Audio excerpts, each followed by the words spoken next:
In 1984, a film was released featuring a man who was down on his luck, hurting on the inside, and needing companionship. And so what does he do? He resurrects a beloved friend, his dog, Sparky. And today on Geek Devotions, we're going to talk about why this is very inspirational for everybody.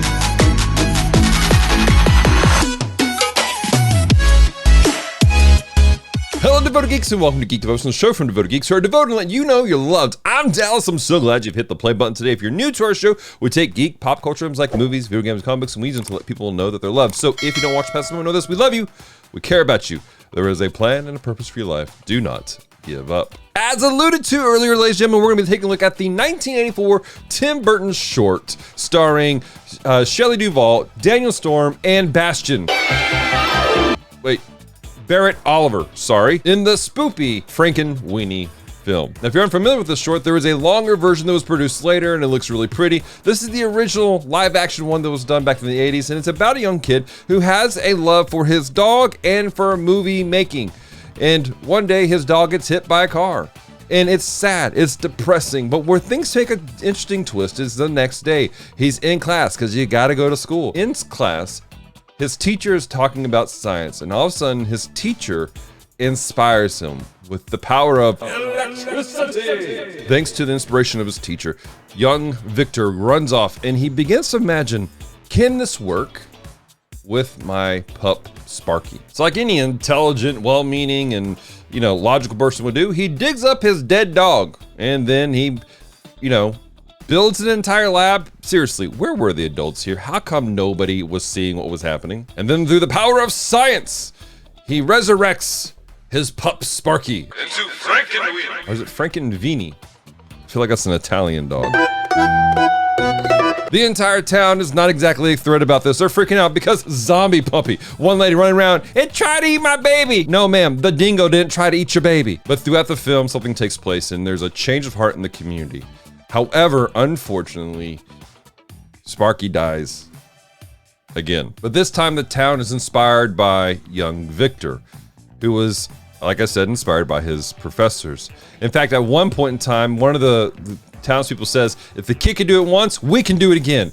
And so they do the most amazing thing ever. Everyone hooks up all their car batteries to the dog and jumpstart them. Geek Devotions does not endorse the actions of these individuals. Please do not try to jumpstart your dog. At the end of the day, the pup is resurrected and everyone's happy again. But it's this aspect of inspiration from generation to generation that got me thinking. And it's a really interesting thing. And honestly, it's something that I wish we saw more in the world. We need more of this taking place. Young Victor was inspired by his professor.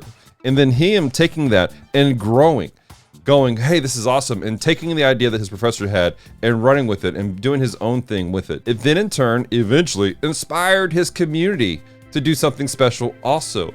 And this is a thing that I think we need to really look at. See, we live in this mindset sometimes that, it's only the older people who are doing the great things and the young people just need to shut up and listen. And at the same time, there's a little bit of angst with younger people going, you're old and stupid. Why should I? Right? There's a thing, there's an idea that people have, right? But is it right? And I would venture to say no. I think about what takes place in the scriptures, and you see the Apostle Paul, and he inspires a young man named Timothy. And we find this in Acts chapter 16. It was a young man who was much like Paul. He grew up in a kind of a similar situation as Paul. And Paul goes, let me help you. Let me mentor you. Let me be like a spiritual father to you and walk you through things. So he actually inspires Timothy to do great things. And later, Timothy's in charge of an entire region, right? But he's still a young man. And clearly something's taking place where possibly some of the older people are looking at Timothy and going, look, kid, you're nice, but maybe not so much. And these are Paul's words to Timothy in 1 Timothy chapter 4, verse 12. Let no one despise you for your conduct, but set the believers on example in speech, in conduct, in love, in purity. These 4 areas of life are what Paul was encouraging Timothy to inspire his community with. Why? Because if they can see him walking in this see him walking these things in a way that is above reproach. He knows that it will change the hearts of the community. And all of a sudden, these older people who may or may not be a little smug look at Timothy and going, this kid's got something. This kid's inspiring me. This takes a lot of work on multiple ends from multiple people. On one hand, it takes a younger generation being willing to go, I need a mentor, recognizing they need somebody to inspire them, to help them to grow to the heights that they really can grow to, but perhaps they have an opportunity to. There is a whole generation of individuals who sadly are passing away, and they have a wealth of knowledge that we don't have today. They have a passion that we don't have today. They have experiences that we've never had and we need to learn from. At the same time, as we equip a younger generation, we've got to be willing to let them flourish, let them run with it, and then let them inspire us, trusting that they've grown, they've matured in things. They are doing things that maybe you've never been able to do, and they found a new way of doing it. And we need to celebrate that and let them teach us in a new way. My challenge for you guys this week is simply this: be willing to inspire other people. Be willing to be taught by other individuals, whether they're older or younger, and work together as a community to grow together. Question of the week for you guys. As you guys know, this was originally a short. They made it into a movie later, and the movie's good. I like the movie, but this whole idea of taking a short and turning it into something longer, it's fascinating to me. I'm kind of curious as to what other movies are out there doing that. Do me a favor, leave a comment down below and let me know what movies you know that were originally a short that were turned into longer featured films. At the same time, I have a really big question for you guys. Who is the individual who inspired you?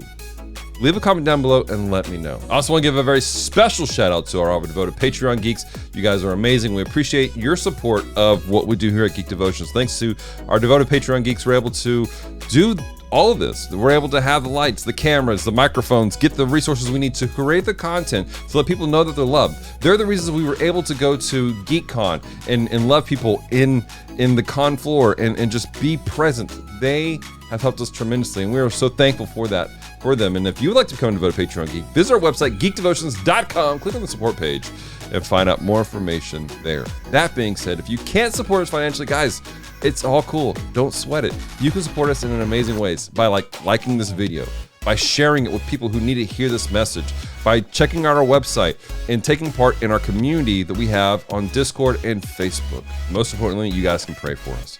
Pray for Celeste and I. Pray for our team as we continue to find creative ways to let people know that they are loved. I also want to give a really, really big congratulations to our bottom shelf team.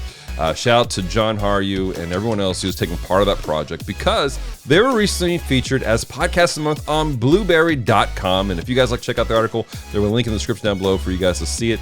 I am very proud of the work that's gone into that podcast and the entire team and everyone who has taken part in that project. Thank you guys for helping us to creatively let people know that they're loved and they're cared for while we engage them in a comical way. That being said, ladies and gentlemen, until next time, stay devoted. Peace and love.